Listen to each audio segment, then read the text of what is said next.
किसका विरोध है? बिल को लेकर देखिए, भारतीय जनता पार्टी और देश के प्रधानमंत्री से मैं आग्रह करूंगा, आप कैसे होगा? वक्फ बोर्ड का जो बिल आप लाए हैं, संशोधन करके लाए हैं, इसकी क्या जरूरी है, क्या आवश्यकता थी आपसे? हम तो मांगने नहीं गए आपसे, हमारा कौम तो आपसे नहीं मांगा है।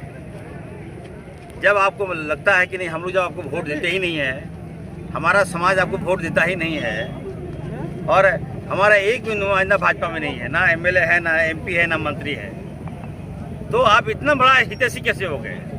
हमें आपसे जब कुछ नहीं चाहिए, आप 3 बार के प्रधानमंत्री हैं, देश के प्रधानमंत्री मोदी जी हैं, एक भी बार आपके पास लोग नहीं गया, किस कष्ट में है, नहीं है, हम जी रहे हैं, मर रहे हैं, कोई काम मांगने तक हमारे लोग नहीं गए, हमारा समाज नहीं गया। और बार बार आपको लग रहा है हम जब आपसे हमको कोई लेना देना है ही नहीं, तो हमको छोड़ दीजिए, हमारे समाज को छोड़ दीजिए, अपना कमाता खाता है, अपना पैर में मेहनत करता है, मजदूरी करता है। अब बेवजह इसको जलील कर रहे हैं। वक्फ बोर्ड में कौन आपको बोला संशोधन करने के लिए? आपकी हिम्मत कैसे हो गई? हर इल्जाम बताइए, कभी सीए लागू कर देगा, कभी एनआरसी लागू कर देगा, कभी वक्फ बोर्ड में संशोधन ला दीजिएगा आप, कभी 3 तलाक ला दीजिएगा। ये मुद्दा तो नहीं है देश में, इसलिए यहाँ की जनता काफ़ी आक्रोश है। और मैं फिर से कहना चाहता हूँ देश के प्रधानमंत्री जी को, कृषि बिल आप लाए, किसानों के लिए आपने लाया बिल, किसान तो आपसे मांगा नहीं था कुछ।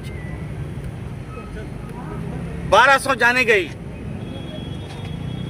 पैर पकड़ के माफी मांग के बिल वापस लिया ना आपने। ठीक उसी प्रकार वक्फ बोर्ड जो हमें करना था, वक्फ में संशोधन और बर्दाश्त नहीं करेंगे, ये हमारा अधिकार है। हमारे पूर्वजों ने जमीन दिया, और इसलिए जमीन रखा गया कि कभी जब मुसीबत होगा इस समाज को तो यूटिलाइज किया जाएगा। अब उस जमीन पे भी आपकी नज़र है। जब आप अच्छा हमारा कर नहीं सकते हैं तो बुरा क्यों कर रहे हो भाई?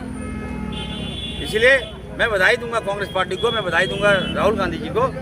इस मामले को लेकर सुप्रीम कोर्ट गए हैं, हम लोगों को संयम रहकर बातें करने का सलाह दिया गया है। हम लोग लड़ाई लड़ेंगे, लेकिन सैद्धांतिक लड़ाई लड़ेंगे। ये अपमानित कर रहे हैं हमारे देश के प्रधानमंत्री हमारी जनता को, ये नहीं होना चाहिए ऐसा।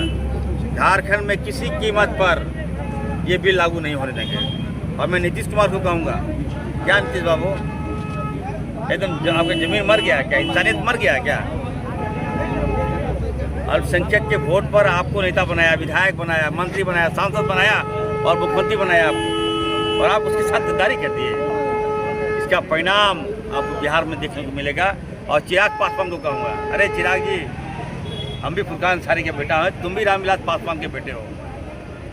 रामविलास पासवान जी जो हैं सम्मानित नेता थे वो, और आपने उनका मान सम्मान को ठेस पहुंचाया। ऊपर में होंगे रामविलास पासवान जी, आपको माफ़ नहीं करेंगे। ऐसा नहीं करना चाहिए। नौजवान हो, सबके लेकर चलो। अभी से लगता है कि भाजपा के कारखाने में तुम लोग मूड़ी घुसा दे रहे हो। मूड़ी घुसाओगे तो क्या होगा परिणाम बताया ना, बिहार से साफ हो जाओगे।